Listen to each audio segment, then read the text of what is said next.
Well, this is great. Thank you so much for inviting me to the show. I live in New York City, so it's always a treat to perform in New York because I do so much traveling for comedy. I just came back from Greenville, South Carolina. I don't know if anybody, all contingency, that's great. And wonderful people, you're wonderful, salt of the earth. The only thing is that when they find out that you're from New York City, they're fascinated. Is your life like those girls in Sex in the City? No, they're whores. But you know what though, I missed that show. That was a great show. What TV stinks? What do we have? Honey Boo Boo, The Kardashians, Duck Dynasty. I didn't know that white trash was a special skill set. I had no... But I want a show. I need a show, and I'm going to get one as soon as I steal Bethany Frankel's identity. I'm going to have my own show. I do. I have to tell you guys, this is actually my second career. I had a whole nother career before I did this. I have a bachelor's degree in accounting. I have a CPA, an MBA in finance. I worked in public accounting and on Wall Street. I gave it all up to do stand-up comedy and become an actress because apparently I hate money.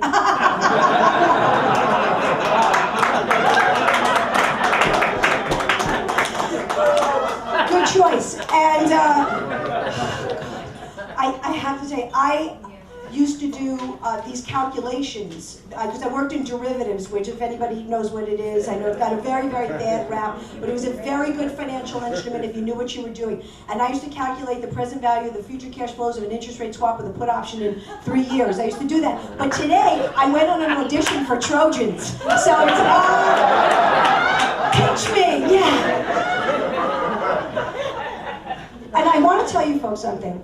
Wall Street was a great place to work until they screwed it up. I'm telling you right now, it was the kind of place where you had to work a lot of hours, but if you put your nose to the grindstone, you could do really, really well. And every day before I would go to work, I would pray, because I'm a very religious person, and I'd pray and I'd say, please God, please let this be the day that somebody grabs my ass so I can get that sexual harassment and get that out of here.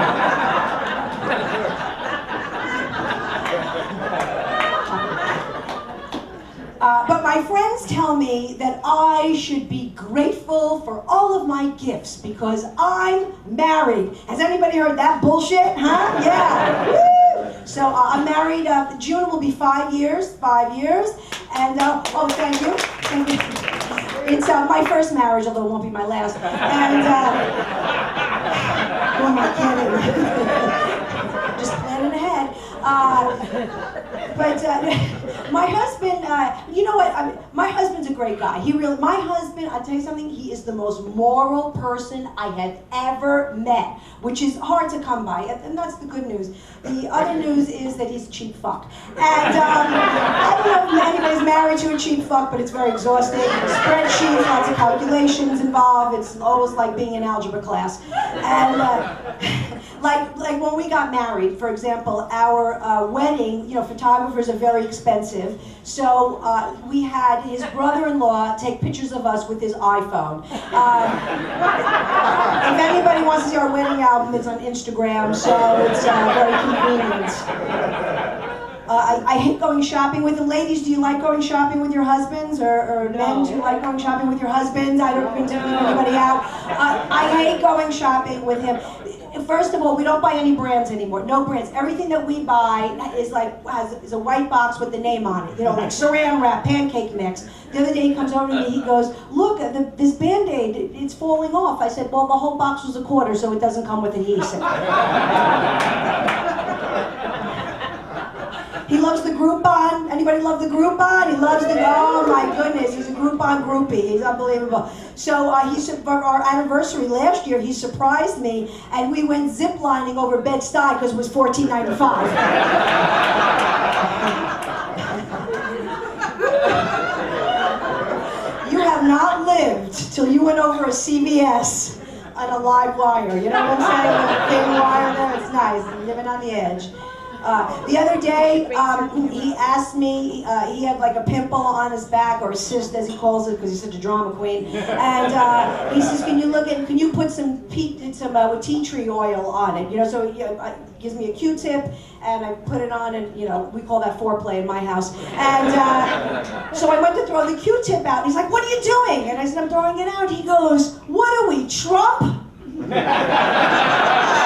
Because you can use the other side. And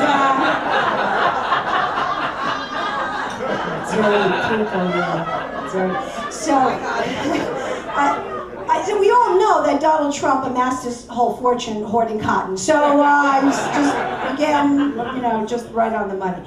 But I did think that when we got married, intimacy would be better, different. I don't know what I was thinking. But my husband, he's very quick. Do you know what I'm saying? Do you know what I mean, quick? I'm not saying you're quick, sir. I don't want to start a rumor. I'm just saying, like, he'll say to me, did you have one? I'm like, I haven't even taken off my underwear. So, he hates that joke. Like, shut up, put your suit on, go to work. And so I'm not a good wife, though. I admit it. I'm a lousy wife. He'll come home and I'm ordering, on QVC, Whitney Houston commemorative plates, the pre-crack edition, because we need those. And, not too soon. And,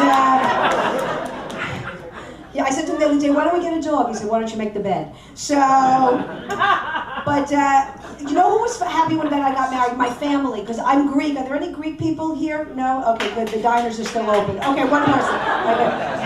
Because my family was very strict with me growing up. I couldn't date in high school, college, after college. And after college, I had to move back home. I had a really serious boyfriend. And I wanted to go away with him. And I told my father. He went ballistic. He was screaming at me, I don't want you to go. It's not right. What are people going to think?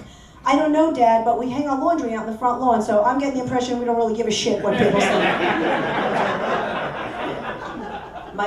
My father's getting older now, but he used to look like a typical Greek man. He had that jet black hair, those long black sideburns, the cheesy black mustache, and every shirt that he wore had chest hair sticking out of it with the gold chains. I finally realized why when I was a kid, none of the other kids were allowed to come over is because my father looked like a 70s porn star. So, oh, you like that a little too much there. But you know who was happy? My grandmother, Yaya in Greek, my grandmother, 98 years old. 98 years old! I can't even imagine what that's like. I hope I make it to Wednesday. I don't know how you last that long. So she was really happy that I got married. I tell you something, my grandmother to this day is a great cook. The only problem is she shrunk so much she can't reach the stove anymore. And you can see I'm very tiny. I figure by the time I'm 80, I'll be living in my Barbie townhouse. So that'll be... I'm a horrible cook. Me in the kitchen is like Miley Cyrus in the library. It's very confusing. I have no idea what the hell is going on. But she loves my husband, by the way. She loves my husband. She has a little pet name for him, the Jew. And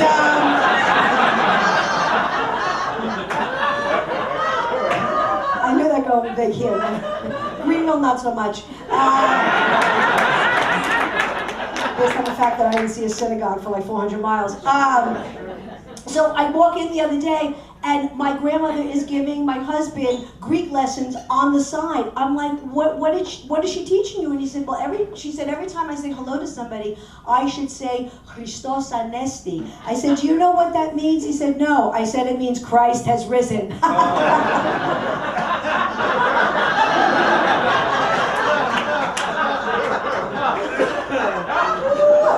Passover's going to be fun this year. I can't wait. Oh, good. But, folks, I tell you something. I say all these things.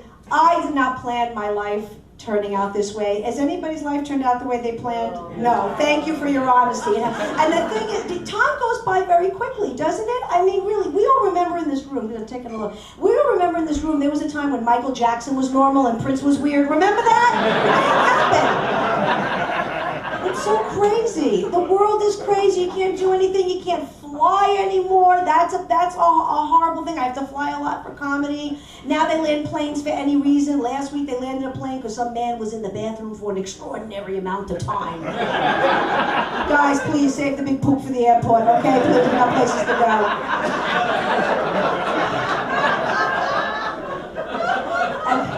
And 2 weeks ago, I had to fly. I had to go to Cleveland, but I don't want to brag. And only the best. And I'm sitting next to this woman, and she was drinking a bottle of Johnny Walker Red, and she takes a sip, she puts it in her pocketbook, and about 10 minutes later, she takes another sip, she puts it in her pocketbook, and 10 minutes later, she looks at me and she goes, I'm a bad flyer. I go, no. I'm a bad flyer, you're an alcoholic. Let's get that straight. But it's crazy stuff. But I love, I'm a native New Yorker. I live on the Upper East Side. Let me tell you something about the Upper East Side. Everybody is in great shape. Everybody goes to the gym. You walk around, who's got their mats, whatever. I go to the gym, I hate it. But I have to do it. My motivation is my mother's ass. And as you get older, your metabolism changes no matter what. It just does. You can't eat anything anymore. And everything's bad for you now, right? Dairy and fat and wheat and salt and gluten. Gluten is the axis of evil. Gluten is the Iran of the food pyramid, okay? It is like insane what the hell is going on. Oh my God, I can't believe it. And everybody was talking about the polar vortex. They were scared with the cold. You know what vortex I'm scared of? The Entenmann's cake display in vortex at the food emporium, okay? That Entenmann's, that's a vortex, okay? Gets me right to those frosted donuts. I love that stuff. Oh, and the crumb cake, and it's so good. And but you know what? Again, you look around, everybody in New York is in shape. I'm on the subway last week. There's a homeless woman walking through. She is gaunt, she is green. This woman looks like she's about to pass out. She's walking through the car. I'm hungry. Can someone give me something to eat? So this nice lady pops up and she goes, I have a cookie. And she goes, I don't eat sweets. So I took it because I love sweets. Sweets to me is like Charlie Sheen and hookers. I love sweets. And I like when people go, well, if you want something sweet, have a piece of fruit. Because as we all know, a kiwi tastes just like a Kit Kat bar. Absolutely, I can't even tell the difference. All right, you guys are so great. And if you like me, I'm Ellen Karis at ellenkaris.com. And if you didn't like me, I'm Sarah Silverman. She has a career.